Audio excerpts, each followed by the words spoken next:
Hello everyone, it's Lindsay, and today I'm diving back into the 100 Days of Bible Promises. This is a devotional book by Shauna Noel. I am about 3 weeks behind. I know that's crazy, but I went ahead and jumped ahead to today's entry for you guys. And while you're watching this, I'm away camping, but I filmed all kinds of videos for you guys while I'm away, so don't worry. And this devotional day is talking about fruit of the Spirit. And so I thought, why not pull out the fruit of the Spirit ephemera and stamps from Illustrated Faith and Dayspring. I'd kind of been hoarding them and not using them, trying to find the perfect project. And I thought, why not just pull them out and use them?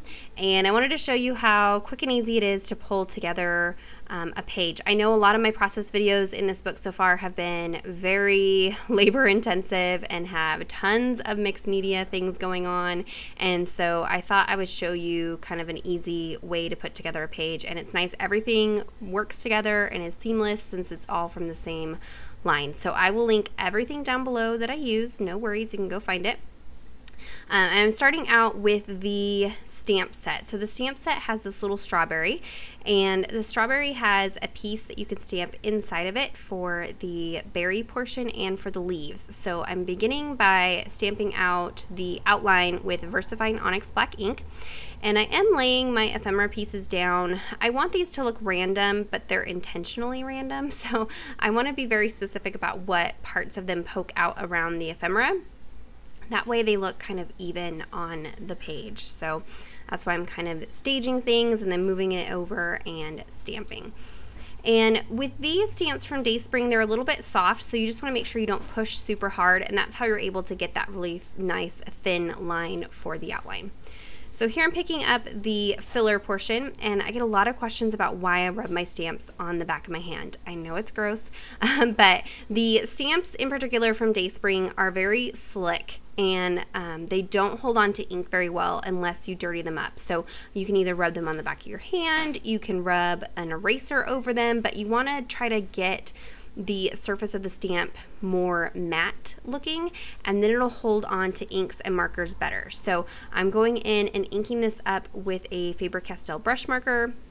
I believe this is cinnamon. Like I said, I'll have everything linked down below and the colors listed for you guys. And I love that it has this kind of scratchy texture, so it's not perfect, which is perfect for stamping with brush markers because you don't usually get a very good impression anyways.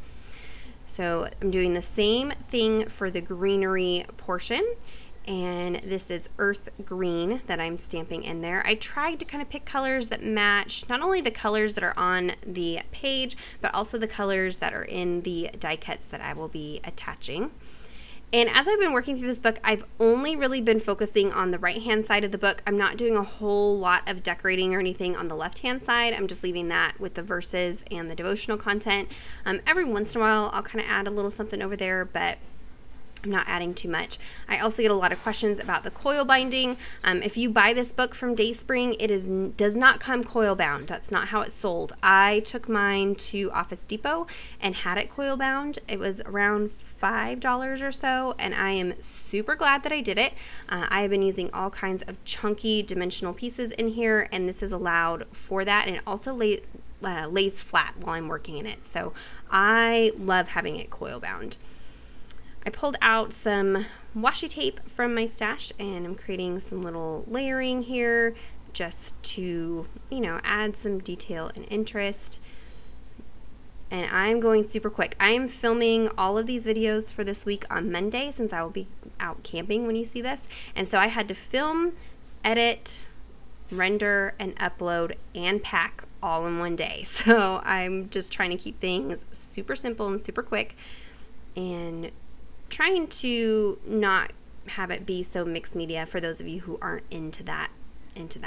So you can see these die cuts come with verse references on the back if you wanted to use these in your Bible journaling. They have a variety of verses on the back of them. So you have some other places other than Galatians and Fruit of the Spirit to journal. But I like using these big bold pieces in here because you have a lot more room, so I didn't have to worry about covering up text and things like that. And now I'm coming in with little star pieces to pull in some more of that yellow. So I had that pineapple and that lemon, but no yellow really anywhere else. So I'm taking, I think this is cadmium yellow. It might be dark cadmium yellow. I don't know. I will put it down below for you guys. And stamping that. It's not super noticeable, but it does kind of bring that yellow up and around into other places. And I'm leaving myself a big chunk of room right in the center to write out my own prayer. You do have a prayer at the bottom of each of one of these pages.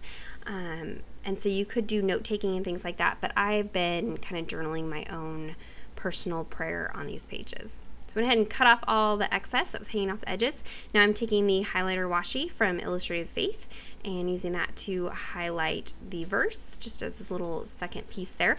And then you can see for my prayer, I actually pulled the Holy Spirit stamp from that Fruit of the Spirit stamp and used that, incorporated it in my prayer. So that is it for the entry. Be sure to check out the links down below for all the products used. Leave any questions or comments you might have down below. Give this video a thumbs up if you enjoyed it, and subscribe to my channel if you're not already subscribed. And until next time, thank you so much. Bye-bye.